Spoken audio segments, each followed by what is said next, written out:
हाँ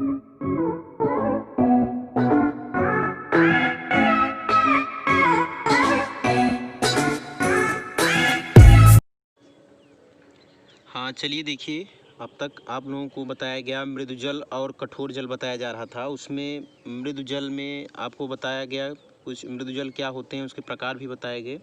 फिर उसके बाद बताया गया कि जल की कठोरता के जो दो प्रकार होते हैं, अस्थाई कठोरता और अस्थाई कठोरता। तो अस्थाई कठोरता में आपको बता दिया गया कि कैसे हम उसको मृदु जल में कन्वर्ट कर सकते हैं, बदल सकते हैं। उबाल कर क्लार्क विधि, दो विधियाँ बताई गई उसमें आपको अस्थाई कठोर जल को मृदु जल में बनाने के लिए। उसके बाद फिर देखिए आपको बताया गया कि जो अस्थाई कठोर जल होता है उसको हम किस विधि से अलग करते हैं। तो उसमें बताया गया आपको धावन सोडा विधि बताया गया और आयन विनिमय विधि बताया गया, ठीक। जिसमें आपको बताया गया कि परम्यूटेड विधि, क्या बताया गया, परम्यूटेड विधि बताया गया। अब इसमें फिर आगे आप ध्यान दीजिए, तो इसमें अगला जो आपका हेडिंग है, अगला आप लोग हेडिंग डाल दीजिए इसमें कार्बनिक आयन विनिमय। कार्बनिक आयन विनिमय में देखिए क्या होता है, इसमें देखिए हेडिंग डाल दीजिए, ये कार्बनिक आयन विनिमय, इसको हेडिंग डाल दीजिए ऑर्गेनिक आयन एक्सचेंजर। तो देखिए इसमें क्या होता है कि जो जल की कठोरता होती है वो दूर करने के लिए इस विधि में रेजिन का उपयोग किया जाता है। किसका यूज किया जाता है, रेजिन का उपयोग किया जाता है, ठीक। जो क्या होता है कि जो जियोलाइट की तुलना में अधिक दक्ष होता है, क्या होता है, जो जियोलाइट की तुलना में यह अधिक दक्ष होता है, ठीक। तो इसलिए इसका यूज क्या किया जाता है, रेजिन का उपयोग किया जाता है। फिर देखिए इसमें क्या कह रहा है कि इसमें दो प्रकार के आयन विनिमय रेजिन प्रयोग में लाए जाते हैं। इसमें दो रेजिन का प्रयोग किया जाता है जो आयन विनिमय को क्या करते हैं, मतलब कि जो रेजिन में प्रयोग किया जाता है या उपयोग में लाए जाते हैं। फिर देखिए क्या कह रहा है कि जिसमें एक धनायन विनिमय होता है और दूसरा क्या होता है, जो रेजिन होता है वो दूसरा ऋणायन विनिमय रेजिन होता है, ठीक। यानी एक धनायन रेजिन होगा और दूसरा ऋणायन विनिमय रेजिन होगा। फिर देखिए इसमें नेक्स्ट धनायन विनिमय रेजिन अम्लीय रेजिन, ठीक। जो अम्लीय रेजिन होता है जिसमें देखो यहाँ पे क्या है, एसिटिक एसिड है COOH, जिसमें क्या है COOH यानी एसिटिक एसिड है, या इसके स्थान पे आप ले सकते हो, ये देखो सल्फोनिक एसिड है, क्या है, सल्फोनिक एसिड यानी SO3H, इसको हम बोलते हैं सल्फोनिक एसिड बोलते हैं। ये उपयोग किए जाते हैं जो जल में अविलेय होते हैं, ये क्या होते हैं, जल में अविलेय होते हैं। जबकि जो ऋणायन होते हैं वो विनिमय रेजिन, क्षारीय रेजिन कौन कौन से प्रयोग किए जाते हैं, देखो यहाँ पे क्या है, एल्किल एमीन यानी RNH2 एल्किल एमीन होते हैं, ठीक। फिर देखिए क्या कह रहा है इसमें, ध्यान दीजिए कि एल्किल एमीन होते हैं जो जल में विलेय होते हैं। एल्किल एमीन जो होगा वो जल में क्या होगा, विलेय होगा। अब देखिए क्या होता है कि जो धनायन विनिमय रेजिन होता है, यानी अब देखो यहाँ पे आप जो लिए हो आयन धनायन रेजिन, क्या लिए हो, एल्किल सल्फोनिक एसिड यहाँ पे लिए हो, क्या लिए हो, alkyl sulphonic acid. Sulphonic acid आप जानते हो H2SO4 से ही निकाला जाता है। सल्फ्यूरिक एसिड से आप जानते हो OH को अगर हम वहाँ से हटा दें तो वहाँ से जो बचता है वो SO3H बचता है। OH को हटा दिया जाए क्योंकि वो निगेटिव पार्ट होता है, OH किसी हाइड्रोजन के साथ जुड़ करके पानी बना लेता है, तो वहाँ से सल्फ्यूरिक कन्वर्ट हो जाता है किसमें, सल्फोनिक एसिड में कन्वर्ट हो जाता है। इसको देखिए फिर क्या कहता है कि NaCl से उपचार करके हम किस में कन्वर्ट कर लेते हैं, एल्किल सोडियम में कन्वर्ट कर लेते हैं, एल्किल सोडियम में परिवर्तित कर लिया जाता है, ठीक। बात समझ में आ रही होगी। फिर देखिए क्या होता है इसमें, जो रेजिन होता है, इस रेजिन का देखिए, इस रेजिन का देखिए यहाँ पे क्या होता है, Na+ आयन कठोर जल में विद्यमान जो Ca2+ होता है, क्या विद्यमान, जो इसमें Ca2+ होता है विद्यमान, और जो Mg2+ होता है जो इसमें विद्यमान होता है आयन से, ये विनिमय करके कठोर जल को मृदु जल में बना देता है। यानी जो कठोर जल होता है वो मृदु जल में कन्वर्ट कर देता है। यहाँ पे जो Ca2+ Mg2+ आयन से ये विनिमय कर लेता है। कौन, यहाँ पे देखो ये जो ये होता है सोडियम, जो होता है सोडियम का जो रेजिन होता है Ca2+ के रूप में। अब यहाँ पे ध्यान दीजिए कैसे ये रेजिन बनता है, देखिए ये बनाता है, देखिए यहाँ पे क्या है, एल्किल सोडियम है, आपको दिख रहा होगा एल्किल सोडियम यानी RNA, ठीक। यहाँ पे एल्किल जो होगा निगेटिव चार्ज होगा, सोडियम इस पर क्या होगा, पॉजिटिव चार्ज होगा।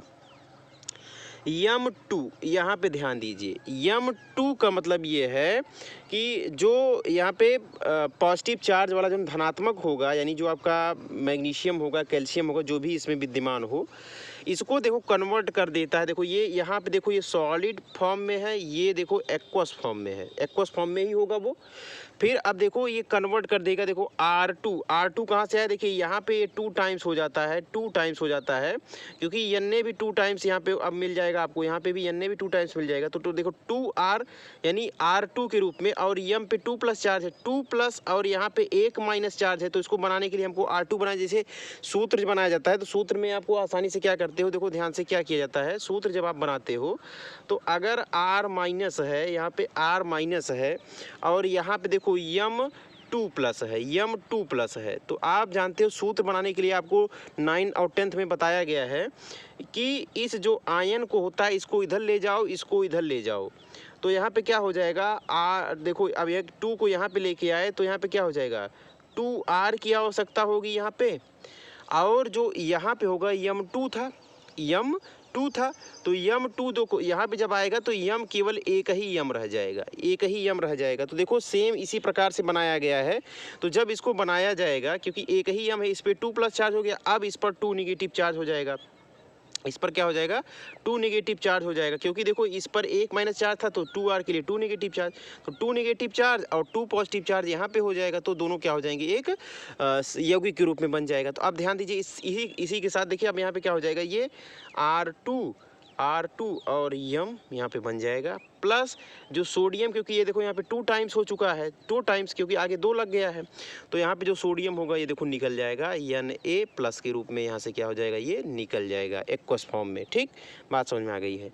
आप देखिए यहाँ पे आगे क्या होता है कि जो रेजिन का क्या होता है, यहाँ देखिए ध्यान से कि रेजिन का पुनर्योजन सोडियम क्लोराइड क्या होता है, विलयन मिलाकर किया जाता है। जो रेजिन का पुनर्योजन किया जाता है उसमें सोडियम क्लोराइड विलयन हम मिला देते हैं, तो जिससे क्या होता है वहाँ से वो निकल जाता है। अब देखो ध्यान से आगे क्या कह रहा है कि कठोर जल को उत्तरोत्तर धनात्मक विनिमय यानी H+ आयन के रूप में हम क्या करते हैं, तथा ऋणायन विनिमय यानी OH आयन के रूप में हम रेजिन में प्रवाहित करके विखनिजित, ठीक है, तथा वियानित, ठीक, जल प्राप्त कर लेते हैं। देखो यहाँ पे विखजिनित और वियानित का मतलब क्या होता है कि वे जल जो मतलब कि जिसमें कन्वर्ट है उसको फिर से उसी में लाया जा सके तो उसी को बोला जाएगा विखनिजित या वियानित जल उसको बोला जाता है। ठीक, अब यहाँ पे देखिए यहाँ पे क्या हो रहा है, ध्यान दीजिए, ये देखो एल्किल हाइड्राइड है, क्या है, एल्किल हाइड्राइड है। इसका हम देखो M2 के साथ करा रहे हैं, यहाँ पे आपका कैल्शियम भी हो सकता है, मैग्नीशियम भी हो सकता है, 2+ जिस पर आयन हो। ध्यान दीजिए अब ये देखो यहाँ पर ये देखो उत्क्रमणीय अब क्रिया हो रही है, क्या हो रही है, उत्क्रमणीय हो रही है, क्या हो रही है, उत्क्रमणीय, ठीक, उत्क्रमणीय ऊष्मक्षेपी, ठीक, हो रही है। तो अब देखिए इसमें क्या हो जाएगा, यहाँ देखो ये MR2 बन जाएगा, क्योंकि देखो यहाँ पे क्या होगा, अभी हमने जो बताया कि इस पर 1 माइनस चार्ज है R पर और M पर 2 माइनस चार्ज, 2 इधर आएगा, ये इधर आएगा, तो यहाँ पे आसानी से देखो M2R बन जाएगा। ठीक, बात समझ में आ गई। फिर उसके बाद फिर यहाँ पे देखो 2H+ आयन निकल जाएगा, इसका जो देखो क्योंकि ये जब आगे 2 लग गया तो आगे देखो यहाँ पे 2 लग गया तो ये 2+ ये निकल जाएगा। बात समझ में आ गई, यहाँ से निकल गया। जो RH होगा वो सॉलिड फॉर्म में होगा, M जो होगा वो एक्वस फॉर्म में, क्योंकि आप जानते हो कैल्शियम और मैग्नीशियम के लवण मिले होते हैं उसमें, तो इसलिए वो एक्वस फॉर्म में होगा। बात समझ में आ गई।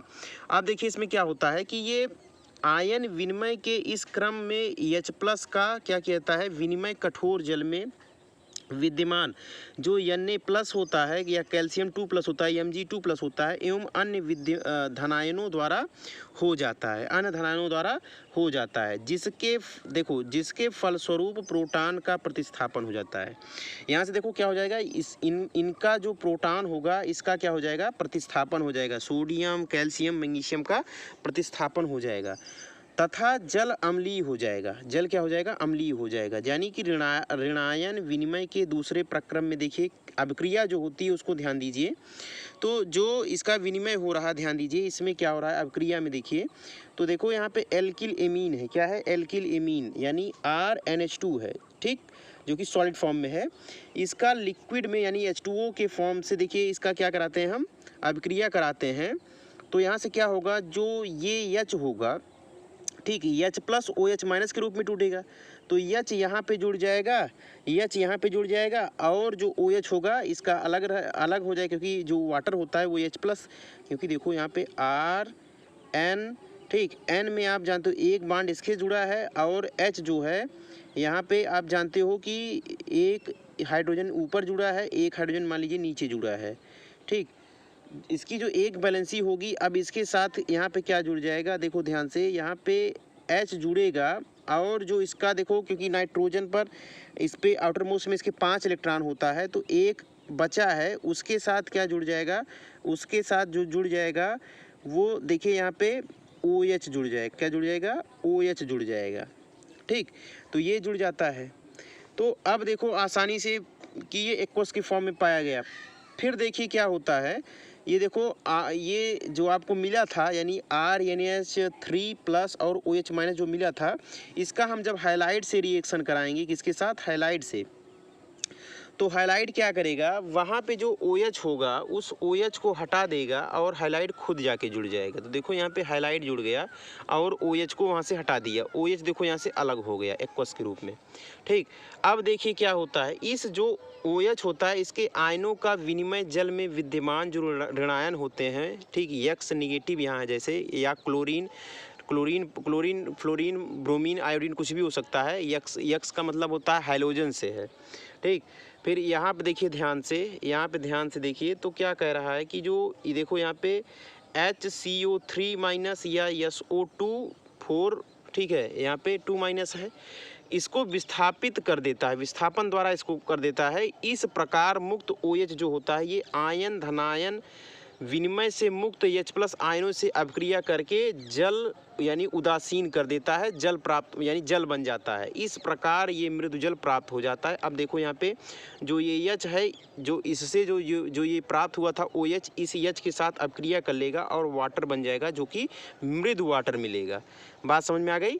अब देखिए इसमें आगे है, देखिए आगे है, इसी में आगे ध्यान दीजिए कि जो आपको यहाँ से मिल गया, तो देखो ये धनायन या ऋणायन विनिमयकों के रेजिन तल यानी जो बेड का उपयोग, ठीक है, BED, बेड का उपयोग जो होता है, रेजिन तत्व जो इसको हम बोलते हैं BED, ठीक, बेड यानी तल जो भी है, इसका उपयोग हम क्या करते हैं, पूर्ण रूप से किया जाता है, हो जाता है, तब उन्हें हम क्रमशः तनु अम्ल या तनु क्षारक विलयनों से अभिकृत करके पुनर्जनित कर लेते हैं, ठीक।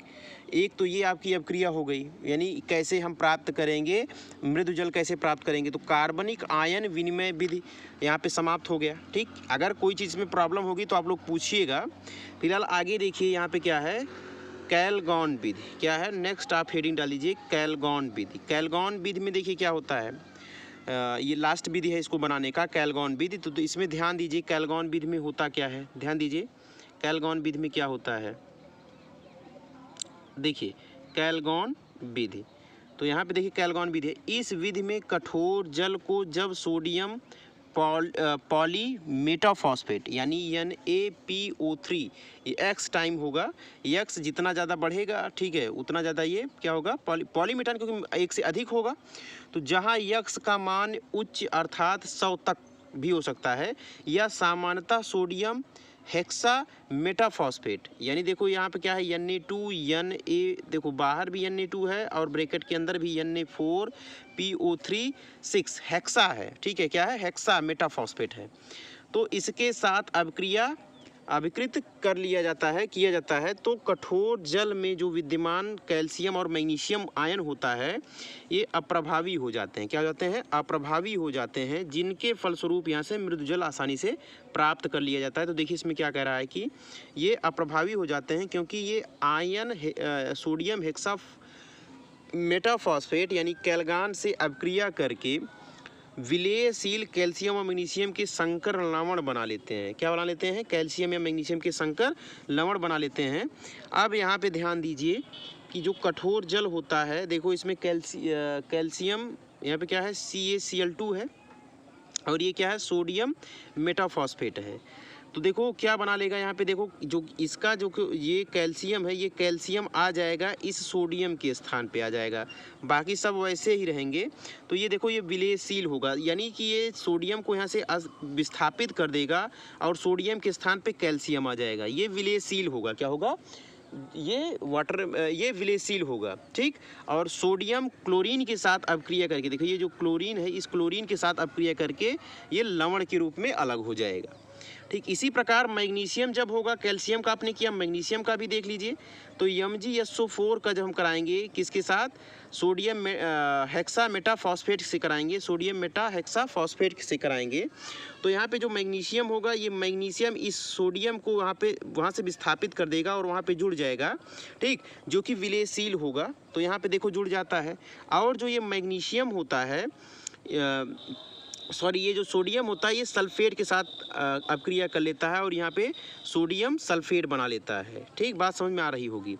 अब देखो इसमें क्या होता है, कहने का ये अर्थ हुआ कि ये जो कैल्शियम और मैग्नीशियम के आयनों के संकर यानी साबुन के साथ ये क्या कर लेते हैं, साबुन के साथ किसी प्रकार का अवक्षेप नहीं बनाते हैं, साबुन के साथ किसी प्रकार का अवक्षेप नहीं बनाते, जिसके कारण साबुन के साथ ये क्या करते हैं, शीघ्र झाग उत्पन्न करते हैं। वीडियो आपको पसंद आई हो तो वीडियो को लाइक करिए, शेयर कीजिए, अगर कुछ समझ में ना आया हो तो कमेंट भी कीजिए, और अगर वीडियो पसंद आया हो तो कमेंट में कम से कम कुछ आप लोग, ठीक, लिख सकते हैं, जिससे हम लोगों को मोटिवेशन मिले। तो आपके लिए ऐसे वीडियो हम बनाते रहेंगे। तो चैनल को कम से कम सब्सक्राइब कर लीजिए, ताकि जो अगर आप चैनल को सब्सक्राइब किए रहेंगे तो जो भी नोटिफिकेशन होगा आपके मोबाइल में पहुंच जाएगा। धन्यवाद।